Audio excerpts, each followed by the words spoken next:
It is possible that bump mapping, especially very intense bump mapping, could induce some flickering and jittering in the image, especially if the object is really far away from the object, from the actual camera, or whenever the actual camera viewport goes to infinite towards the horizon, for example. So there's different ways actually to resolve this problem. The first technique actually is to use elliptical filtering to resolve this issue. Elliptical filtering, as explained in the previous session, is filtering actually using a pre-filtered series of images at different resolutions. So depending on the actual screen coverage, it's going to pick up the right resolution to be able to render that pixel. Now this elliptical filtering is also applicable for bump mapping as well. Keep in mind that because the image lookup and also bump mapping are doing what we call an elliptical filtered lookup to onto the image, and has to do that 4 times, 1 for the color and 3 times for the bump map. Obviously, it will actually get the render to slow down slightly for that object because of this extra work that needs to be done for every sample. So, for example, let's edit the image clip and go under texturing, and I suggest you use the enable multi-resolution texture.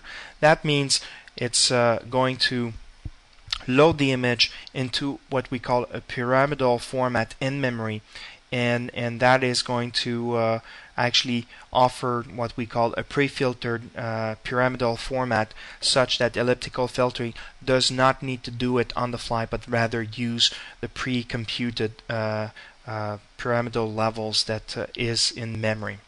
Now in the image shader, if we enable the bump mapping, and let's say I do here, obviously the bump mapping is pretty intense for this distance.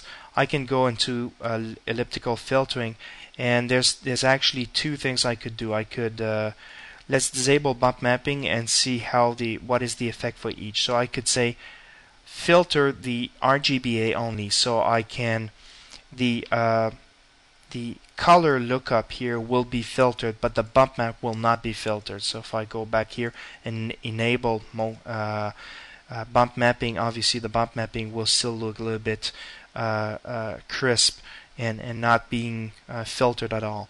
Now you can actually start to apply some filtering here, and as you go towards the horizon, for example, let's define a render region.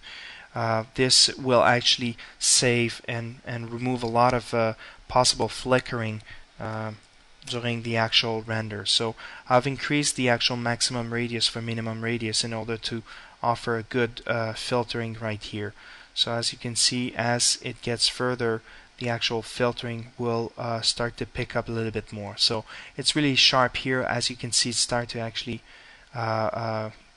get filtered as based on distance. Now this is one way to actually resolve this issue. There's another way that is a little bit different.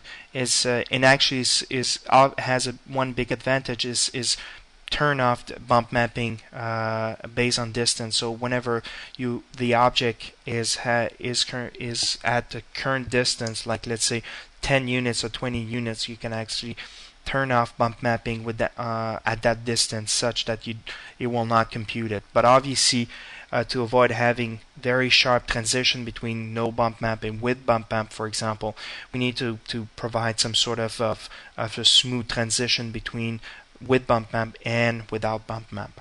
Now I will disable the elliptical filtering on these particular